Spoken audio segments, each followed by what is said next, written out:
각불의 건널비와 부피에 대해서 이야기해 보겠습니다. 자, 각불의 건널비는 여전히 전개도를 펼친 다음에 각각의 도형의 넓이를 구해주면 되겠죠. 자, 여기서 주의해야 될 점은 이거예요. 각불에서 여기서부터 여기까지는 여기 높이 h라고 해놨지만 이 친구는 뭐의 높이냐면 입체도형, 즉 각불의 높이죠. 그런데 우리가 지금 이렇게 쭉 펼치고 나면 우리는 이 삼각형에서는 뭐가 필요하냐면 이 삼각형 자체의 높이가 필요하거든요. 그래서 이 각불의 높이를 이 삼각형의 넓이 구할 때 사용하시면 안 되겠죠. 자, 여기서 보면 옆면이 이렇게 생겼습니다. 그죠? 그래서 이 친구의 높이를 찾아야 된다는 거 여러분 요것만 하나 기억하시면 그리고 설마 이걸 헷갈리는 사람은 없겠죠. 그래서 이렇게 삼각형의 높이를 알아야 된다는 거 이것만 기억해 주시면 되겠어요. 각불의 높이 h 있다고 반가워서 쓰시면 안 됩니다. 자, 각불의 부피는 밑넓이가 s, 높이가 h인 각불의 부피를 v라고 할 때, 자, 여러분 이렇게 뿔 있으면 무조건 부피는 3분의 1을 곱하시면 돼요. 어디에다가 3분의 1을 곱할까요? 각 기둥의 부피의 3분의 1, 이게 각불의 부피가 됩니다. 그래서 여러분이 아는 각기둥 어떻게 구하는지 알죠? 각기둥 어떻게 구했죠? 밑넓이 곱하기 높이예요. 그거에 얼마? 3분의 1 하면 우리는 각불의 부피를 구할 수가 있습니다. 자, 그래서 각불의 부피 V는 3분의 1 SH인데 얘는 뭐의 넓이냐, 뭐의 부피냐면 각기둥의 부피죠.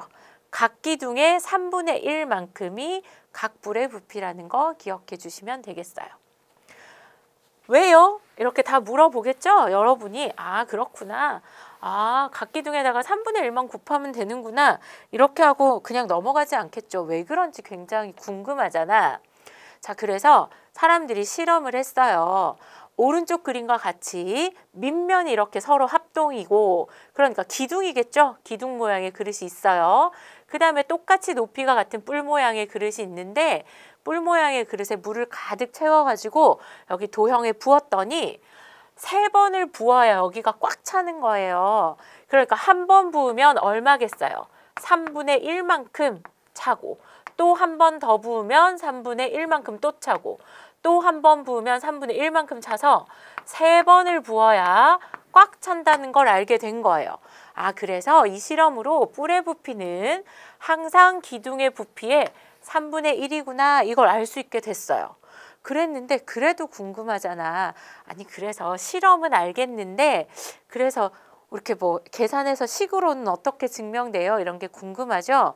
근데 아직까지는 우리가 너무 레벨이 낮아. 이걸 증명할 수가 없어요. 그래서 고등학교에 가면 우리가 증명을 할 수 있거든요. 그래서 그 전까지는 아, 이런 실험으로 저게 3분의 1이 됐던 거야. 이렇게 알고 있으면 되겠어요. 그렇지만 또 오른쪽 그림과 같이 정육면체를 사용하면 식으로나마 3분의 1이라는 걸 우리가 알 수 있거든요. 한번 해볼게요. 자, 이렇게 정육면체가 있어요. 정육면체니까 면이 6개죠. 그래서 각 면을 다 밑면으로 하고 그 다음에 정육면체 안에 딱 중간을 기준으로 전부 다 뿔을 하나씩 만들었어요. 그러니까 여기 윗면을 기준으로도 사각뿔을 하나 이렇게 각뿔을 만들고요. 그 다음에 여기 아래에서도 하나 이렇게 만들어서 자, 이렇게 정육면체. 그래서 아래 위에도 하나 놓고 양쪽 옆에도 놓고 그 다음에 앞면 뒷면에도 놓고 이렇게 해서 자, 여기다가 뿔의 밑면을 전부 각각의 육면체를 놓고 그 다음에 여기에다가 중간에 모여가지고 이렇게 사각뿔 6개를 만들었어요. 사각뿔 6개를 만들었으니까 정육면체 사각뿔 부피 하나는 정육면체 부피의 6분의 1이겠죠. 자, 저걸 하나 생각해 놓고 나서 그 다음에 여기서 딱 정중간에 모였으니까 중간을 이렇게 잘라가지고 이렇게 사각형, 직사각형, 사각 기둥을 하나 만들었어요. 직사각형 기둥을 하나 만들었습니다. 그러면 우리가 생각을 해봐요. 이 사각기둥의 부피는 뭐를, 여기에 있는 정육면체를 반 딱 나눈 거니까 정육면체의 부피 곱하기 2분의 1 하면 이 사각기둥의 부피가 되겠죠. 자, 그래서 이 사각기둥은 반을 나눈 거니까 정육면체는 2 곱하기 사각기둥 이렇게 되겠죠. 이 정육면체 부피는 사각기둥이 2개 있는 거잖아요. 그래서 식을 이렇게 만든 다음에 여기 있는 정육면체 부피의 자리에 대신에 2 곱하기 사각기둥 부피를 넣어 볼게요. 이것도 정육면체 부피예요. 여기 있는 정육면체 부피 자리에 2 곱하기 사각기둥 부피를 대입해 볼게요. 자, 그러면 사각뿔 부피는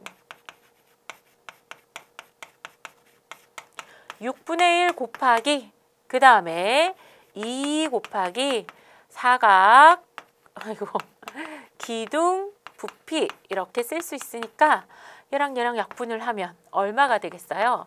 3분의 1 곱하기 사각기둥 부피 이렇게 우리가 써줄 수 있겠죠.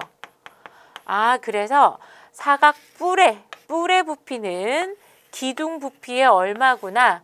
3분의 1이구나. 우리가 이렇게 얘기할 수 있어요. 여기 사각뿔은 여기에 딱 중간에서 만났기 때문에 이 사각 기둥을 중심으로 이 사각 기둥의 뿔인 걸 알 수가 있겠죠. 이 사각뿔은 그래서 이 사각 기둥의 3분의 1이다. 우리가 이렇게 이야기해 줄 수 있겠습니다. 자, 그러고 나면 우리가 이제 이해가 좀 되는 것 같으니까 문제를 한번 풀어보러 갈게요. 자, 오른쪽 그림과 같은 정육면체를 세 꼭지점 A, F, C를 지나는 평면으로 자를 때 생기는 삼각뿔. 뿔은 이렇게 표현을 많이 합니다. 꼭지점 있는 부분을 이렇게 각뿔의 꼭지점을 이렇게 써서 B, 다시 A, F, C의 부피 이렇게 얘기를 하면 여기가 밑면이고 여기가 각뿔의 꼭지점이라는 걸 여러분이 알 수 있어요. 이 친구의 부피와 나머지 입체 도형의 부피의 비는 이렇게 물어봤습니다. 자, 이 문제가 좀 어려워서 선생님이 가지고 왔거든요. 천천히 한번 같이 얘기해 볼게요. 자, 그럼 이 친구는 옆면이 모두 삼각형이고 그 다음에 여기에 한 꼭지점에 이렇게 모여 있으니까 우리가 삼각뿔이구나 이렇게 이해가 돼요. 자, 그러면 삼각뿔은 어떻게 계산하냐 했더니 아까 3분의 1 곱하기 삼각기둥이면 된다면서요. 그래서 우리가 이 뿔이 해당되는 삼각기둥을 찾아봅시다. 그러면 이 얘가 어디가 되냐면 여기서부터 여기까지가 삼각기둥인 거 여러분 이해하시죠?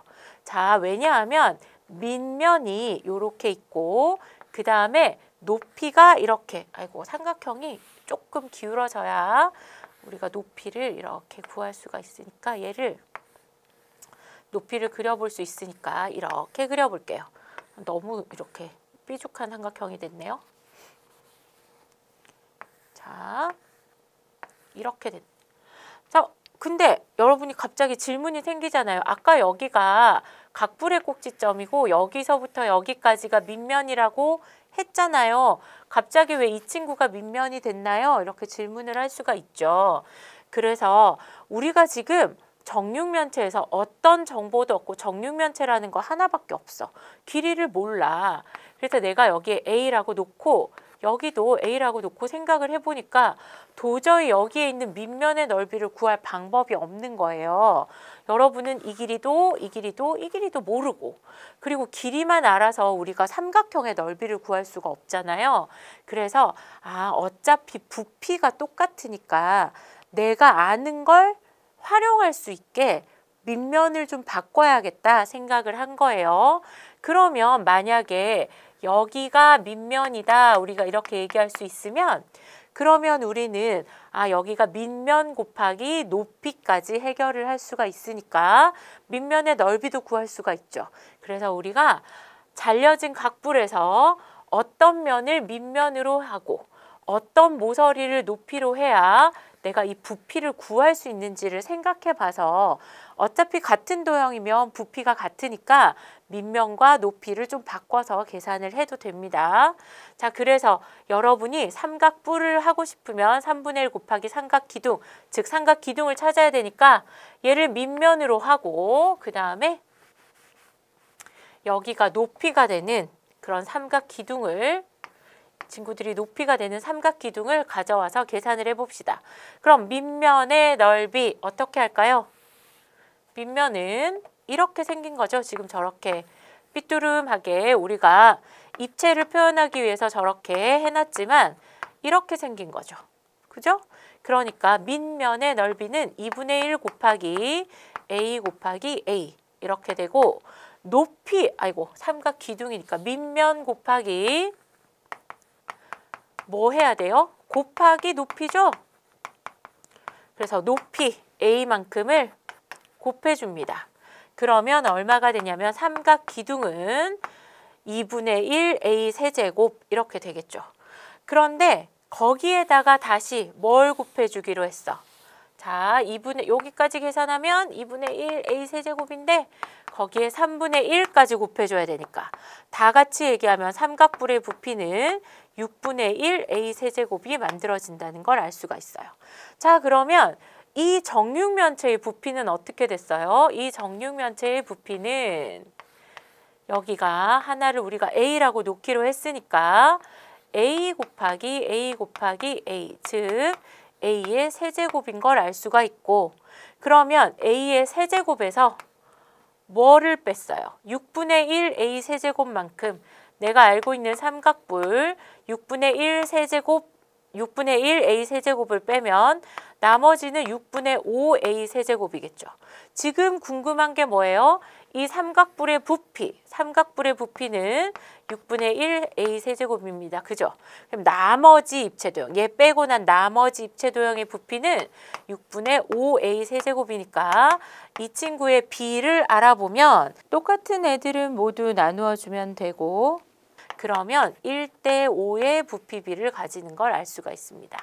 자, 그래서 여러분 이런 문제를 풀 때 삼각뿔이 어떻게 생겼는지를 잘 보고 그 다음에 어떤 면을 밑면으로 하고 어떤 면을 모서리로 하는지를 잘 생각해 보면 문제를 잘 풀 수가 있겠습니다.